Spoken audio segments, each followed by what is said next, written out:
The sun had barely risen over the rolling hills of the countryside when Dr. Elena Winters received the call that would change her life. She had been up late the previous night, meticulously cataloging specimens from a recent trip to the Amazon, and her morning coffee was still steaming when the phone rang. The voice on the other end was gruff, belonging to an older man whose words were sparse and heavy with a rural accent. "Found something in the woods, Doc. Don't know what it is, but it ain't right. You better come take a look." Elena's curiosity was piqued. The man identified himself as Bill Hawthorne, a farmer whose land lay on the outskirts of town. She knew the area well. Its dense forests and ancient oaks were a haven for wildlife, including the occasional rare insect that could spark interest among entomologists. But something in Hawthorne's tone suggested this was more than just another curious find. An hour later, Elena was driving down a narrow dirt road that wound through the woods, the trees forming a thick canopy overhead. The air was crisp, carrying the scent of pine and damp earth, but she barely noticed as her mind raced with possibilities. What could this mysterious specimen be? A new species, perhaps? Something undiscovered, hidden away in the heart of the forest? When she arrived at the farm, Bill was waiting by the gate, his weathered face drawn with concern. He led her to an old oak tree, its bark peeling and scarred. Nestled in a deep crevice, she saw it, the insect. It was small, no larger than a beetle, but unlike anything she had ever seen. Its body was translucent, with a faint blue glow that seemed to pulse gently, as if it had a heartbeat. As she leaned in closer, she noticed that its eyes, multiple, black and bead-like, were fixed on her. "Never seen anything like it," Bill muttered, his voice filled with a mix of awe and unease. "Found it burrowed deep in the bark. Didn't seem to care much when I tried to shake it loose." Elena carefully extracted the creature, placing it in a glass container. As she examined it under the midday sun, the insect's body shimmered, its exoskeleton reflecting the light in iridescent hues. It was beautiful in a way that defied nature, an anomaly that begged to be understood. "Whatever it is," she said, her voice tinged with excitement, "it's a remarkable find." Back at Entolab, Elena gathered her team. Dr. Marcus Ford, a tall man with sharp features and an even sharper intellect, was the first to arrive. He was followed by Dr. Sarah Green, whose expertise in insect behavior had earned her a reputation as one of the best in the field, and Alan Brooks, the seasoned field researcher whose rugged appearance belied a deep passion for the natural world. Together, they huddled around the containment chamber, their faces lit by the soft glow emanating from the insect. Marcus was the first to break the silence. "Is that bioluminescence? I've never seen it in a terrestrial insect before." Sarah nodded, her eyes wide with fascination. "It's like something out of a science fiction movie. Look at the way it moves. Deliberate, almost as if it's aware of us." Elena couldn't tear her gaze away from the creature. "This could be a new species," she said, her voice barely a whisper. "We need to run some tests, see what we're dealing with." Over the next few days, the lab buzzed with activity. The team worked tirelessly, conducting tests and analyzing data. The insect's bioluminescence, they discovered, was not just for show. It served as a communication tool, emitting patterns of light in response to stimuli. But more startling was its reaction to human tissue samples.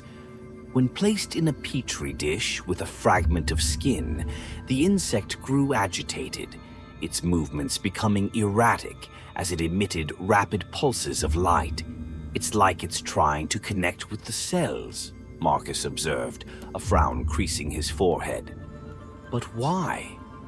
Sarah's eyes narrowed as she leaned in closer. Maybe it's not just connecting. It could be forming some kind of bond, a symbiotic relationship. The idea hung in the air, heavy with implications.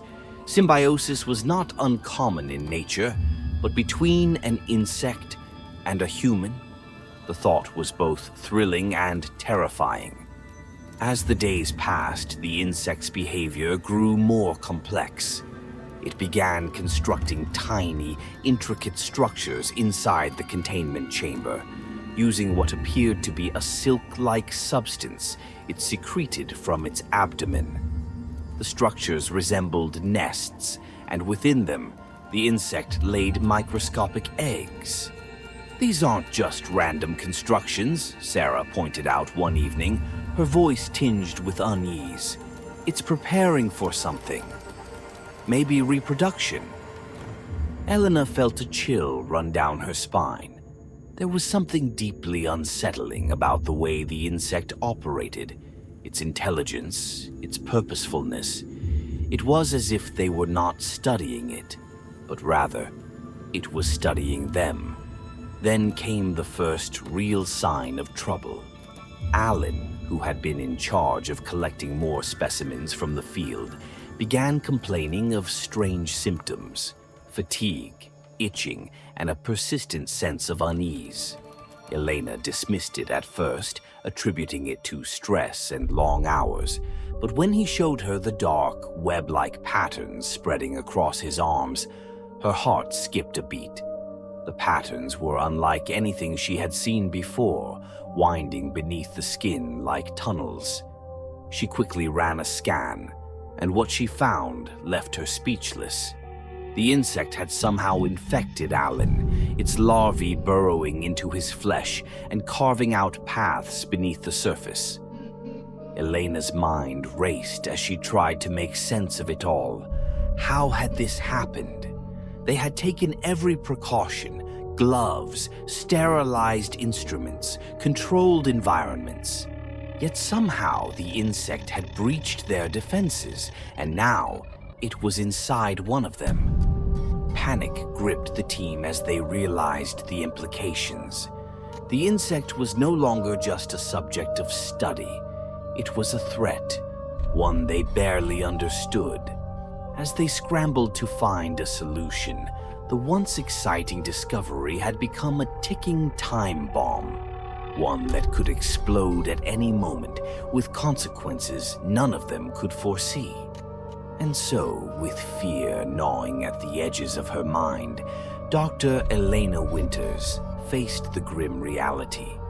Their discovery was not just a breakthrough, it was the beginning of a nightmare. The cold sweat of anxiety clung to Alan Brooks as he sat alone in his dimly lit apartment. The once rugged and fearless field researcher now felt a creeping dread that he could not shake. It had started with an innocent itch, a small, nagging irritation on his forearm that he absent-mindedly scratched as he worked. But as the days passed, the itch intensified, spreading like wildfire across his skin. Alan tried to ignore it at first, attributing the sensation to stress or perhaps an allergic reaction to something he had encountered in the field. But when the itch turned into a burning sensation, he knew something was terribly wrong.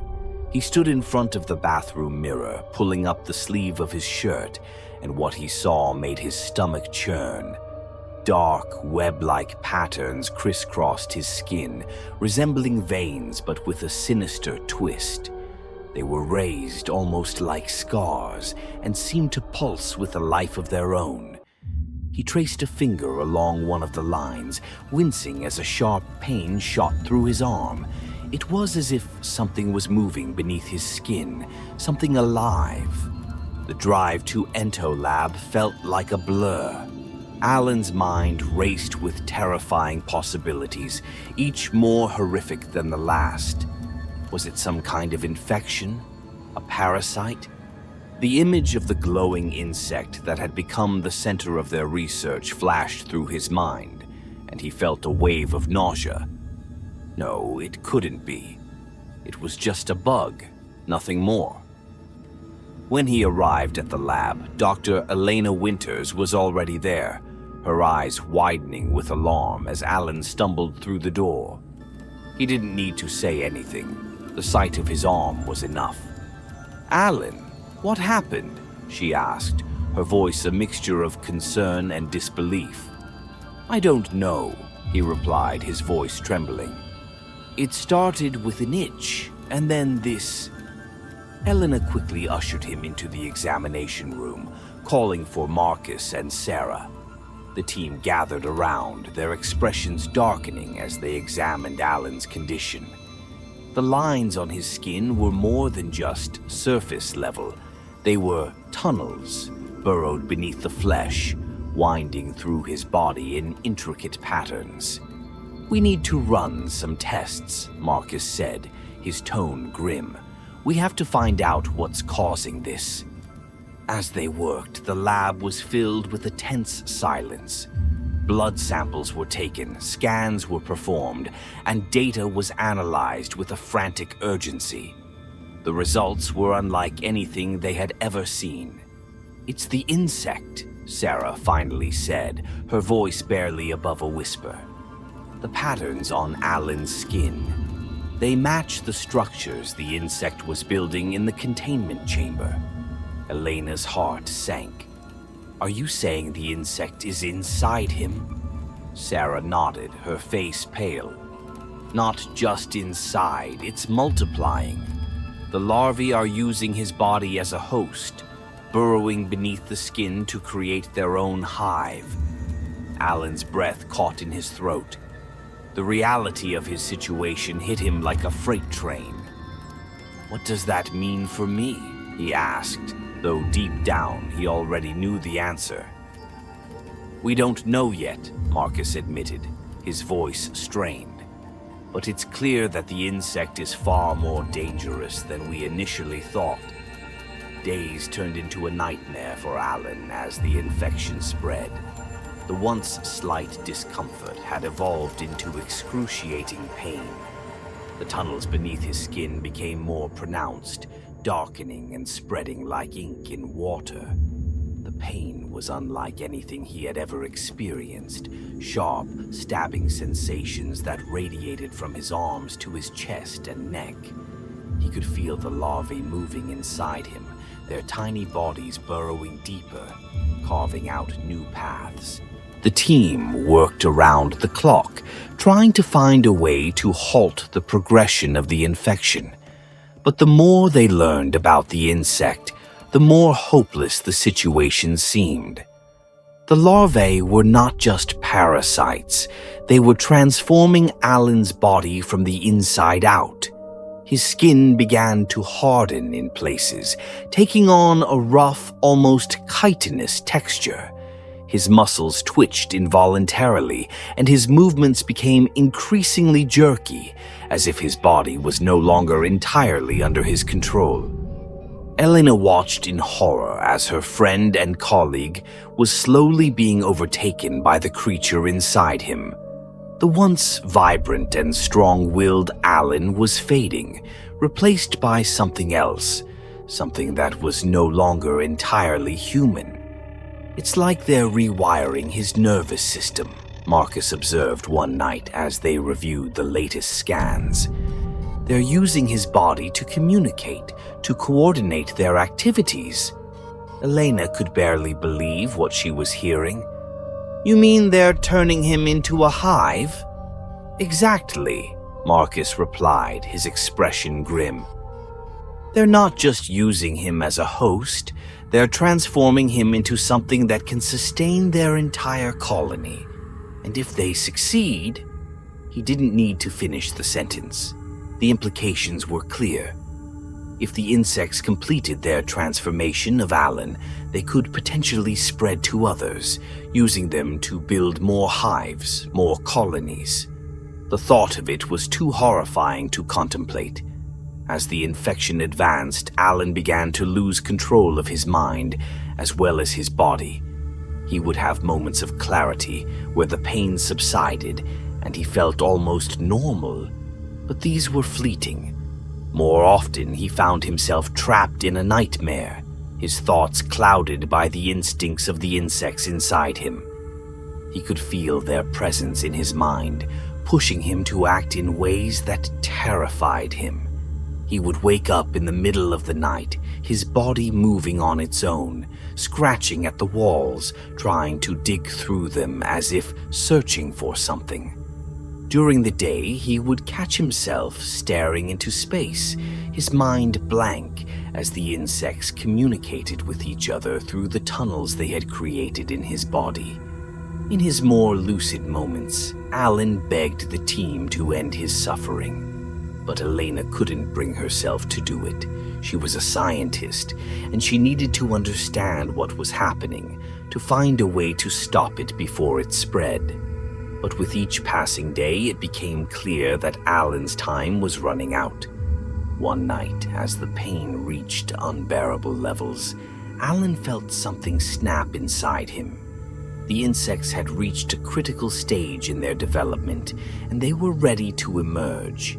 He could feel them moving beneath his skin, converging towards his chest, where the largest of the tunnels had formed. Panic gripped him as he realized what was about to happen. "Elena," he gasped, his voice barely a whisper. "It's happening. Please don't let them." But it was too late. The pain exploded in his chest as the first of the insects broke through his skin, its tiny body slick with blood. It was followed by another, and then another, until a stream of them poured out of the gaping wound, their wings buzzing as they took flight. Elena could only watch in horror as the insects spread through the lab, their bodies glowing with the same eerie light that had first drawn her to them. Alan's body convulsed, his screams filling the room as more and more of the creatures emerged, until finally, mercifully, he fell silent. The lab was in chaos, the air thick with the sound of buzzing wings. The insects had multiplied beyond anything they had anticipated, their numbers overwhelming. And as they swarmed around the lab, it became clear that this was just the beginning. The first infection had run its course, and now the true horror of their discovery was about to be unleashed. The sterile air of Ento Lab had never felt so oppressive. The once bustling research facility was now eerily quiet, save for the faint hum of machinery and the occasional unsettling skittering sound that echoed through the hallways. Dr. Elena Winters stood in front of the observation window, staring into the containment chamber where the remains of Alan Brooks had been sealed off. It was supposed to be a precaution, but now it felt more like a tomb. The horror of what had happened to Alan was still fresh in her mind. His transformation had been swift and brutal, leaving him a hollow shell from which the insects had erupted, their numbers multiplying beyond anything the team could control. The sight of his body convulsing, of those creatures tearing through his flesh, it haunted Elena's every waking moment. But the true horror lay not just in what had happened to Alan, but in what it signified.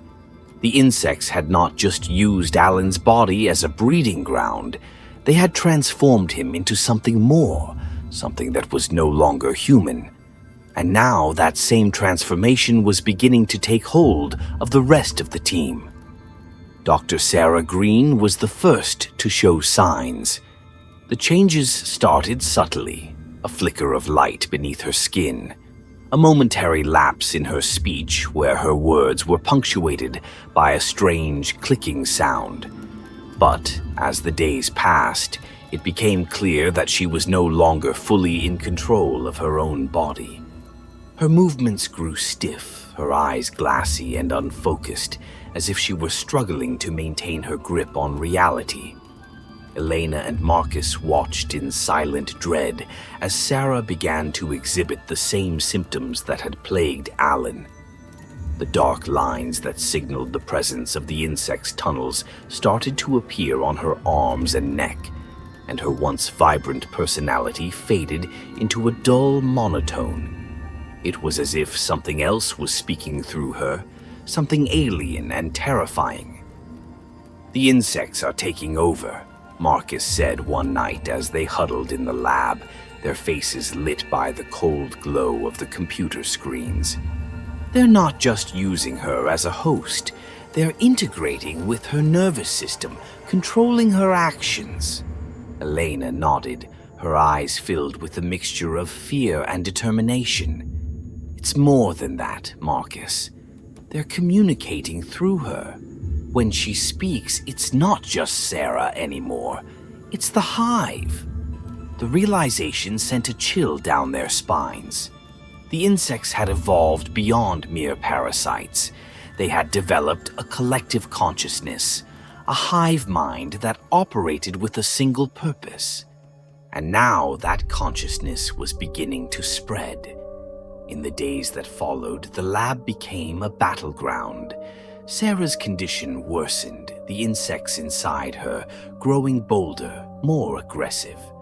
She would have moments of lucidity, where she was herself again, pleading with Elena and Marcus to help her, to find a way to stop what was happening. But those moments were fleeting, quickly replaced by a cold, calculating presence that was not Sarah at all. One afternoon, as Elena was analyzing the latest data, Sarah entered the lab, her movements unnervingly smooth, almost robotic. She stood in the doorway for a moment, her head cocked to one side as if listening to something only she could hear. "Elena," she said, her voice low and steady, devoid of emotion. "We need to talk." Elena turned to face her, her heart pounding in her chest. "Sarah, are you okay?" Sarah smiled, a cold, unnatural smile that didn't reach her eyes. "We are fine, Elena. We have come to understand our purpose. You see, we are no longer just individuals. We are part of something greater, something that you cannot stop." Elena felt a wave of nausea as she realized what was happening. "Sarah, you have to fight this. You're still in there, I know you are." But the smile remained unwavering. "There is no need to fight. We are at peace. The Hive has shown us the truth, and soon you will see it too." Before Elena could react, Sarah moved with inhuman speed, lunging towards her. Elena stumbled back, her hand instinctively reaching for the nearest object, a scalpel, her fingers closing around the cold metal. Sarah's hands were on her, the strength behind them shocking, as if she had been imbued with the power of the entire Hive. Elena slashed out with the scalpel, catching Sarah's arm, and for a moment there was a flash of pain in her friend's eyes. A brief glimmer of the person she once was, but it was gone as quickly as it had appeared. Sarah stepped back, the wound already closing, her expression unreadable. "We will not harm you, Elena. You are valuable to the Hive. We need you." Elena's breath came in ragged gasps as she tried to make sense of what was happening. "What do you mean? Why me?" Sarah tilted her head again, that eerie calmness returning. "You have knowledge, Elena. The Hive needs that knowledge to survive, to grow. Join us, and you will understand." Elena felt a cold dread settle over her. "I will never be part of this," she spat, backing away towards the door. "I won't let you take me."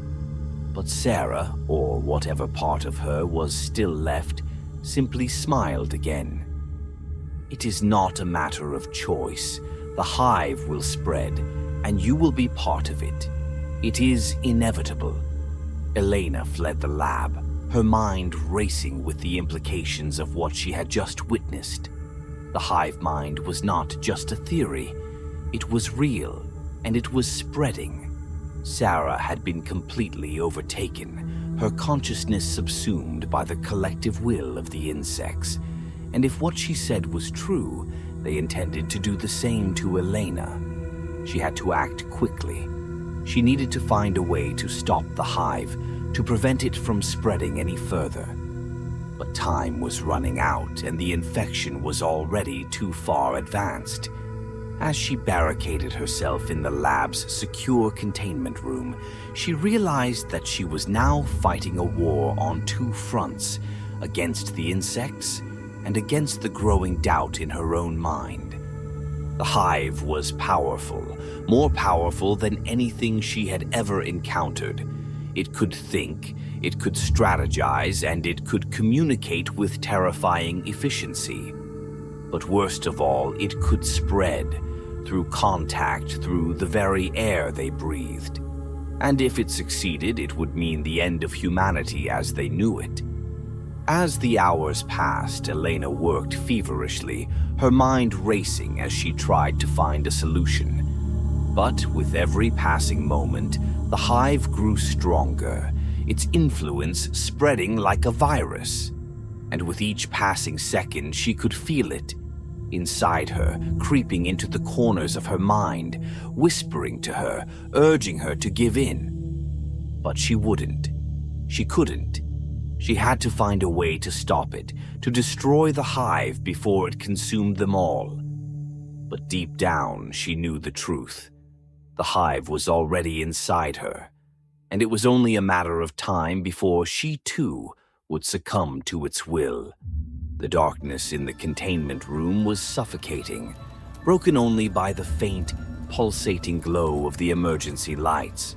Dr. Elena Winters could feel her heart pounding in her chest, each beat echoing in the silence like a drum.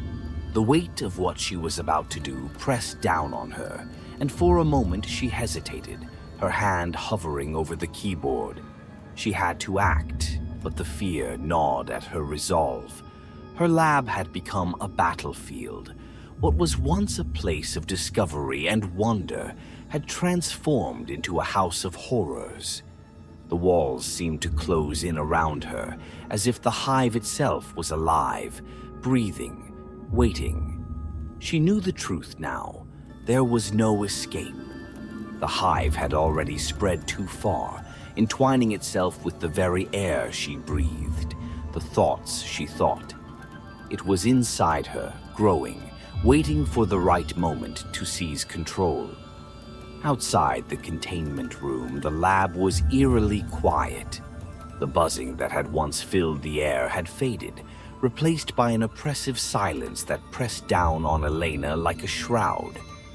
But she knew better than to believe the hive had gone dormant. It was merely biding its time, conserving its strength for what was to come. She couldn't bring herself to look at the monitors displaying the containment chamber. The footage of Sarah's transformation, her body twisted and reshaped into something unrecognizable, still haunted her. Marcus was gone too, his last moments filled with agony as the hive consumed him from within. They had all been part of the experiment, and now only she remained. Elena's fingers trembled as she initiated the final protocol. She had no choice. She had to destroy the lab, to burn it all down before the hive could spread beyond its walls. The self-destruct sequence was her last, desperate hope.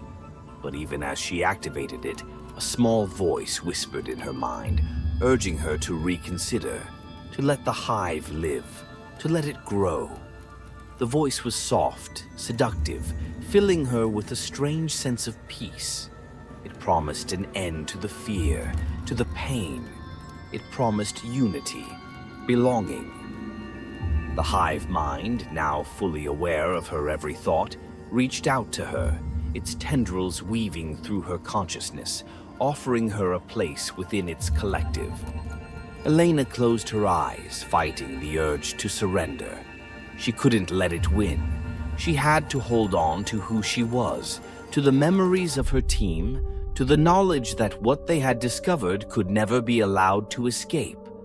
Her hand tightened around the vial of the accelerant, the final measure she had prepared in case the self-destruct failed. It was her last line of defense, a mixture that would ignite upon exposure to oxygen, consuming everything in its path. The countdown on the screen ticked down, each second feeling like an eternity. Her mind raced, the Hive's influence growing stronger with every passing moment. It whispered to her, urging her to stop, to reconsider, to join them. But there was no time left. Elena knew what she had to do. With a final, shuddering breath, she smashed the vial against the floor, watching as the liquid spread across the room, igniting instantly upon contact with the air. Flames roared to life, hungrily devouring the lab, the equipment, the records, everything. The heat was unbearable, the flames dancing in her vision as she backed away, knowing there was no escape, no way out. The Hive screamed in her mind, a cacophony of voices rising in panic, in rage as it realized what she had done. The fire spread rapidly, consuming everything in its path, and with it, the Hive's connection to the physical world began to fray. The voices grew louder, more desperate, as if the Hive was fighting to hold on, to survive. But the flames were relentless, and one by one the voices began to fade. Elena could feel the heat searing her skin, the air thick with smoke as she collapsed to the floor, her vision blurring. The Hive's final cries echoed in her mind, a mixture of fury and sorrow as it was torn apart by the flames. And then, just as suddenly as it had begun, the voices fell silent, leaving behind only the crackle of the fire and the sound of her own ragged breathing. She lay there, the flames closing in around her, knowing that this was the end. The lab was lost, the Hive destroyed. But so too was she. There was no escaping the flames, no miracle that could save her now. But in that moment, Elena felt a strange sense of peace. She had done what she had to do. She had stopped the Hive, prevented it from spreading beyond these walls. And that was enough. As the fire consumed her, she closed her eyes, her final thoughts drifting to the faces of her team, to the lives they had led, the sacrifices they had made. They had all been part of something much larger than themselves, something that had cost them everything. But in the end, they had done what was necessary. They had fought the Hive and won. Or so she thought. In the final moments of her consciousness, as the flames consumed her body, Elena felt something stir deep within her mind, a flicker of life, a spark that refused to be extinguished. It was faint, barely perceptible, but it was there, pulsing with a quiet, insistent rhythm. The Hive, she realized with a surge of cold terror, was not entirely gone. It had left something behind, something small, something that would grow. And as darkness finally took her, Elena knew that this was not the end. The Hive would rise again,